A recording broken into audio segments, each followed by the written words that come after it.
Are you a gamer? You like playing games, PC games, console games, you name it? So this video, Xbox Series X, this is my review after having it, I think 2 years now.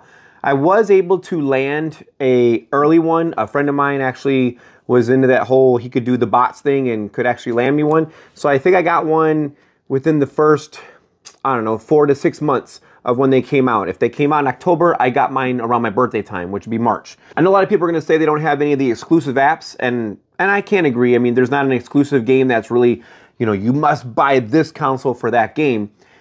Yet, coming off of the Xbox One X, which Microsoft, you guys have got to get your name stuff figured out, because this is so complicated, and trying to tell this to a non-gamer is even more complicated. An Xbox One X versus an Xbox Series X versus an Xbox 360 versus an Xbox Series S versus an Xbox One. It's all very confusing. Coming off of the One X into the Series X is night and day. Load times are almost non-existent.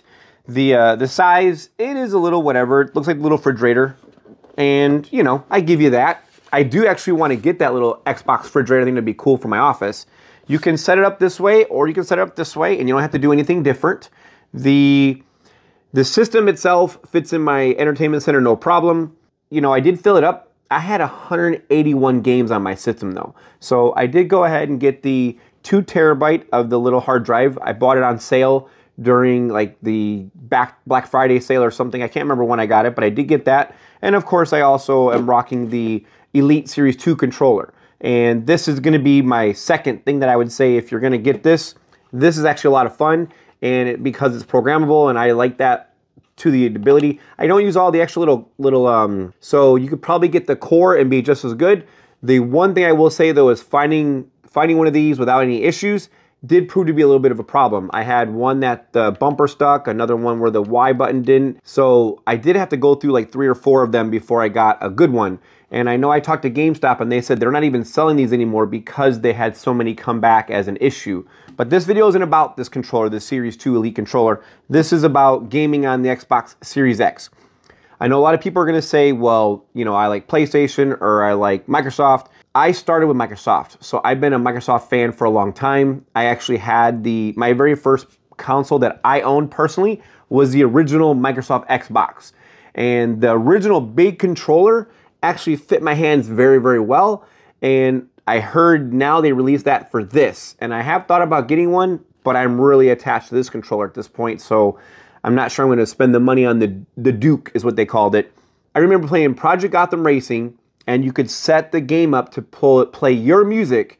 And I remember they'd be like, all right, and now this new track from this awesome band, you know, coming to you live from whatever radio station they said, and it would just play your music. They just would have a way to layer into the game, and I thought that was actually really cool. And at that time, being we were military, we would deploy or we'd go TDY, and the Xbox original was perfect. Again, I still have 2 360s right now. I kept one from my house and one from my gym, and I had the Microsoft Kinect still attached to it. And we just played for a membership appreciation night. We did Kinect Sports, and I still think that's one of the best devices that never really got properly utilized. But Series X, I didn't go for the Series S because I still want to be able to put DVDs in, and I also still like to purchase certain games that I want to have a physical copy of. Just my example would be is I actually had the original Marvel Ultimate Alliance game with all of the downloadable content. I actually purchased downloadable content and I had the game. When I guess Microsoft lost the license to have that content, you could have the game, but all the DLC left. And so I had bought the gold edition of the game, which had all the DLC on the disc. And ever since, I have actually purchased my certain games that I really want to have my own copy of, and then that way if they pull it from the game store, if they pull the DLC off the store, the Xbox Game Pass, I still have it. But having the Series S, load times almost non-existent. That quick resume is a really nice feature, and it works for most games. Now I can tell you, if you have an online game like Outriders, it does have to, you know, exit and come back in because it's searching the server for your progress and all that stuff. But minus that, playing like Gears of War, playing Gears Tactics, playing Assassin's Creed Odyssey on this thing. It's just been, boom, it goes right back into the game like you never even left. And so you can jump out of your game, you can go to Netflix, you can go to Hulu, you can do whatever. You can even search the internet if you want to. You can listen to Spotify, and then you can say, okay, I'm ready to go back to my game. Bam. And I believe it's either 3 or 6 games you can have in your quick release or quick resume feature. So maybe you play a little bit of Gears, then you jump over to Outriders, and then you go ahead and play Assassin's Creed. And you can go back to Gears like you never left, unless you're playing online. Again, it has to kind of kick you out and bring you back in. And then the same thing for Outriders.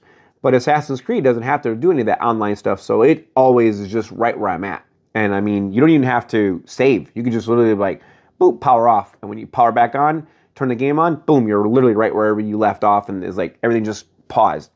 Think of it like, you know, I used to think like everything in your refrigerator just paused, boom, lights out, everything's paused. So that's been a lot of fun for me.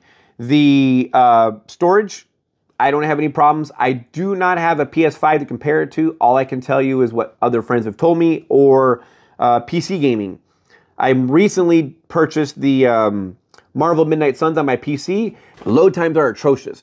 I was thinking about picking it up for this just so I could, 1, compare it, but 2, I get a little bit confused every now and then using all the keyboard and mouse functions, and I think it's not a strategy game where I thought I would need to not use a controller, and I guess I could connect a controller to my PC, but I was curious to see what load times would be with this, since it's kind of all in one little bubble and it knows what it's supposed to do. I do have an external hard drive attached to this on top of the 2 terabyte memory card, so I have a total of 8 terabytes sitting on this system for games. And I did go ahead and clean a bunch off, either A, that were removed from the Game Pass store, or that I just was like, I'm never going to come back and try to play this game.